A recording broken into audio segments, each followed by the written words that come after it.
Nggak ada kesempurnaan di dunia, apalagi sebuah sistem ekonomi. Banyak orang yang mendambakan sebuah sistem ekonomi yang bisa membuat orang itu hidup sejahtera, hidup yang berkecukupan. Namun pada faktanya, itu semua hanyalah konsep semata. Ini juga termasuk dengan sistem ekonomi Islam yang digaungkan oleh banyak orang sebagai sebuah solusi atas ekonomi yang sedang carut-marut saat ini. Memangnya apa jaminannya kalau semua orang akan hidup berkecukupan jika sebuah negara mengadopsi sistem ekonomi Islam secara kafah? Apakah ini juga hanya sebuah utopis?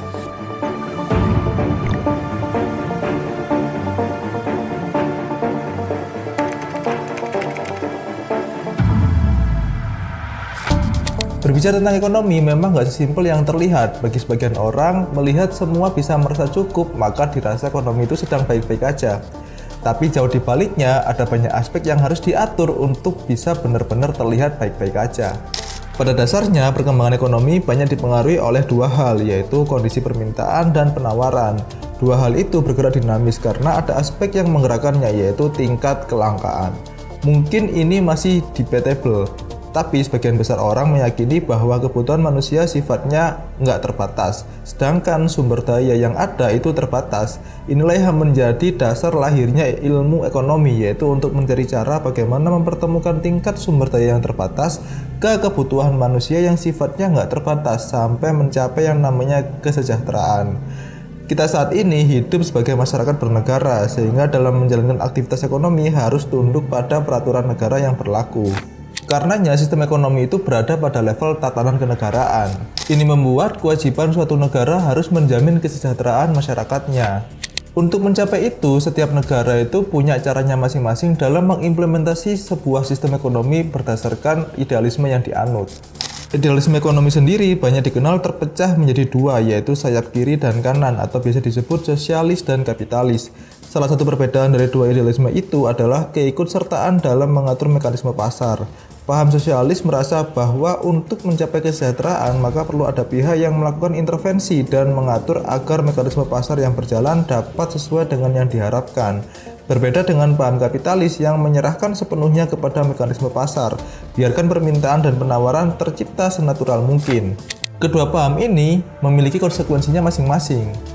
Misalnya saja, menurut paham sosialis, mendahulukan kepentingan banyak orang itu jauh lebih penting daripada kepentingan individu. Maka dari itu, paham sosialis nggak mengenal yang namanya kepemilikan individu, khususnya untuk faktor-faktor produksi. Alasannya karena nggak ingin melebarkan jarak kesenjangan ekonomi dengan para pemilik modal. Paham ini memang sebagai resistensi dari paham kapitalisme yang dianggap menyebabkan kesejahteraan nggak merata akibat hanya pihak-pihak dengan kemampuan modal atau finansial yang kuatlah yang dapat menguasai pasar. Paham kapitalisme sendiri mengusung konsep pasar bebas di mana semua orang punya kesempatan yang sama untuk mengembangkan modal dan mencapai kesejahteraan yang mereka inginkan. Namun banyak yang melihat bahwa fakta yang terjadi berbeda karena pihak dengan kemampuan mengelola modal dan sumber daya yang baiklah yang akan berhasil di pasar. Inilah yang dianggap jika dengan paham kapitalisme ketimpangan ekonomi semakin terlihat nyata. Memang kedua paham tersebut ada konsekuensinya di mana paham sosialis dianggap merebut banyak kebebasan individu karena pemerintah terlalu intervensi. Sedangkan dengan paham kapitalisme dianggap semakin melebarkan ketimpangan karena nggak semua orang punya kesempatan yang sama jika berbicara soal kekuatan modal dan finansial. Oleh karena itu, saat ini banyak negara yang mengadopsi sistem ekonomi campuran. Ya, meskipun campurannya itu masih bisa dilihat kadarnya lebih condong ke sosialis atau kapitalis, tapi bisa dipastikan hampir nggak ada negara yang mengadopsi hanya satu sistem ekonomi. Melihat konsekuensi-konsekuensi seperti itu, banyak orang khususnya dari kalangan muslim menyuarakan perlunya penerapan sistem ekonomi Islam sebagai solusi dari banyaknya permasalahan ekonomi sekarang. Misalnya saja saat penerapan pasar bebas di mana pemilik modal yang kuatlah yang bisa bertahan di tengah persaingan. Tentunya ini membuat adanya ketimpangan sosial. Dalam Islam, ketimpangan ini bisa diselesaikan dengan produk-produk filantropi seperti zakat, infak, sedekah, dan wakaf. Yang mana produk tersebut bisa dijalankan secara produktif untuk mendukung permodalan bagi kalangan yang kesulitan modal dalam bersaing di dunia usaha. Belum lagi soal intervensi pasar yang dilakukan pemerintah untuk mengontrol harga-harga di pasar.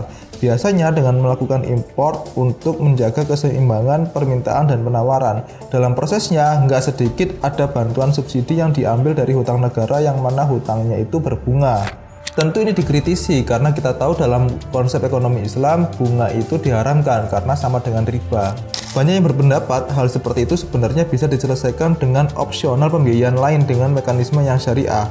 Jadi karena sistem ekonomi Islam ini dianggap dapat menyelesaikan cukup banyak masalah ekonomi yang ada sekarang, harusnya ini bisa diadopsi.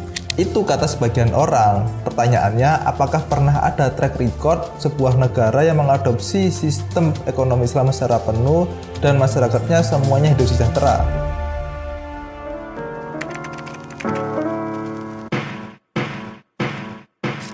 Sebelum kita membahas tentang ekonomi Islam, mari kita kenal lebih jauh dulu seperti apa sejarah penerapan sistem-sistem ekonomi yang lain. Pertama, siapa yang nggak kenal Adam Smith?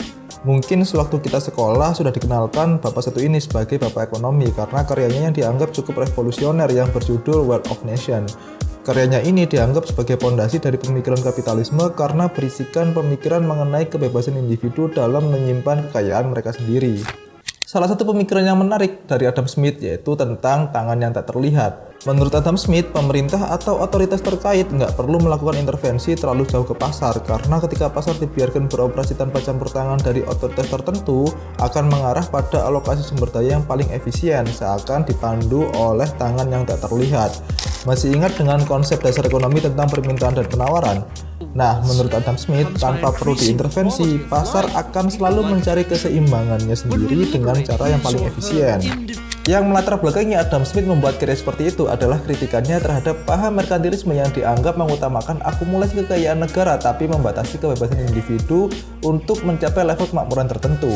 Paham merkantilisme menganggap bahwa indikator kemakmuran suatu negara ditentukan oleh banyaknya logam mulia yang dimiliki suatu negara. Sedangkan menurut Adam Smith, harusnya indikator kemakmuran suatu negara ya dilihat dari kemakmuran warganya, yang itu tercermin dari nilai GDP. Salah satu aspek yang diperhitungkan dalam mengukur GDP adalah tingkat konsumsi warga. Semakin tinggi tingkat konsumsinya, bisa dibilang kalau kemakmuran warganya meningkat.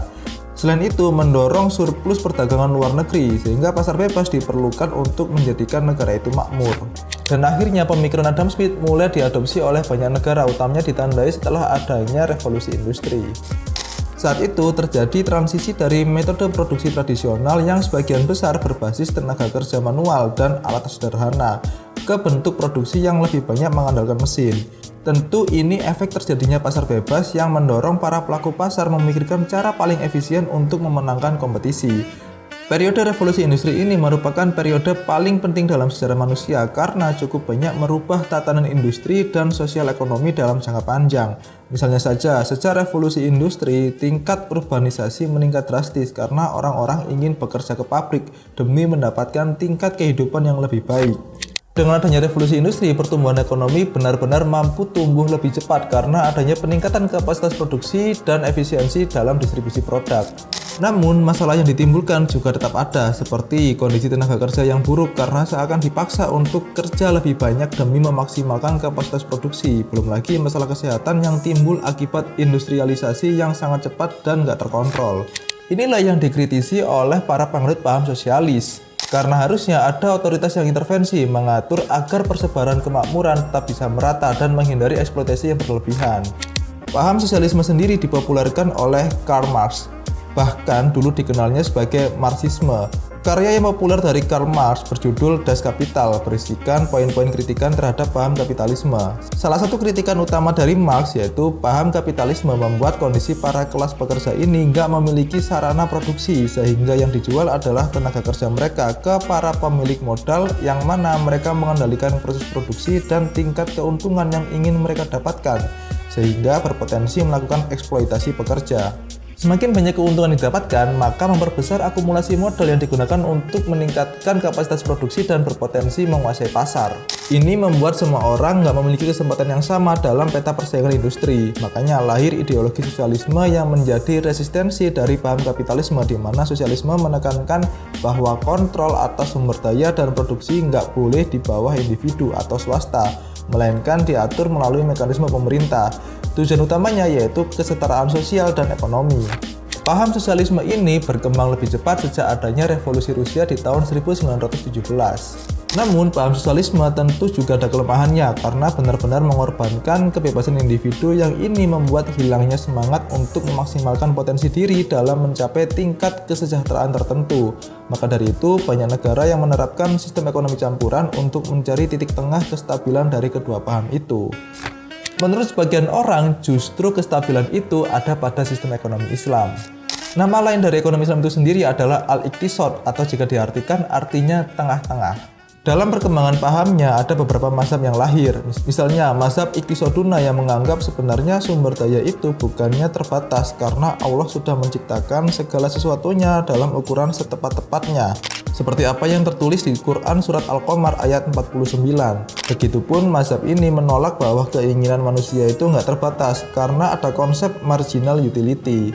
Menurut paham ini, masalah terbesar adalah adanya ketidakadilan dan tidak meratanya distribusi yang membuat seakan-akan sumber daya itu terbatas.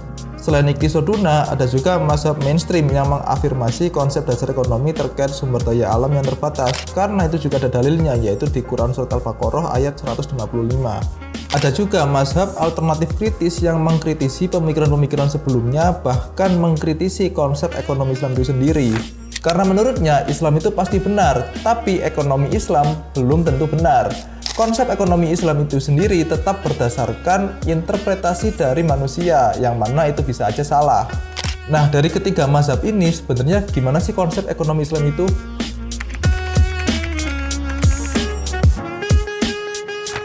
Ekonomi Islam memang sering dieluk-elukan menjadi solusi dari permasalahan yang ada sekarang. Konsep ekonomi Islam sendiri mengacu pada hukum yang sudah tertulis di Quran dan hadis. Mengapa banyak yang menganggap kalau penerapan sistem ekonomi Islam ini penting? Karena anggapannya masalah-masalah ekonomi yang terjadi sekarang seperti ketidakadilan dan juga ketidakmerataan sebenarnya bisa diselesaikan dengan penerapan ekonomi Islam secara penuh.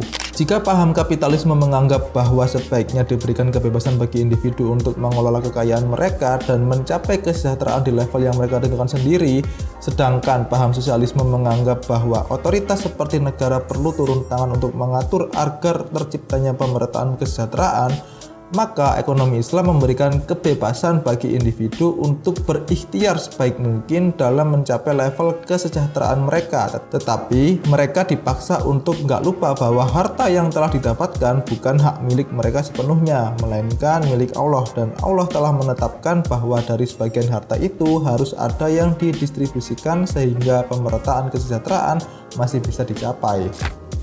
Ini disebut pilar dalam merancang bangun ekonomi Islam, di mana Islam memberikan kebebasan bertindak, mengakui segala bentuk kepemilikan harta, dan mengedepankan keadilan sosial melalui distribusi kekayaan.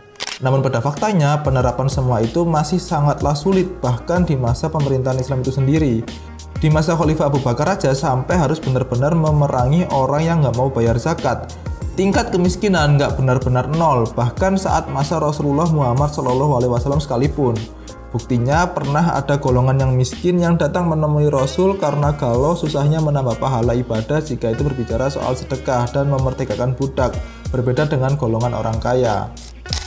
Jadi mau menerapkan konsep sistem ekonomi apapun, nggak ada jaminan bahwa semua orang akan hidup berkecukupan.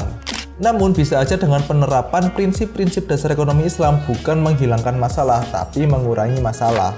Secara nggak langsung, ini akan menghambat pertumbuhan ekonomi karena banyak dana yang nggak berputar dan justru akan masuk ke kantong segelintir orang untuk memperbesar kekayaan mereka.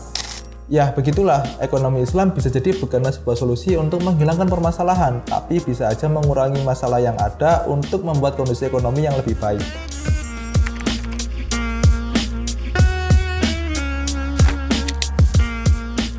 Sistem ekonomi memang ada beberapa jenis dan adopsi dari banyak negara, disesuaikan juga dengan paham yang dianut dari negara itu.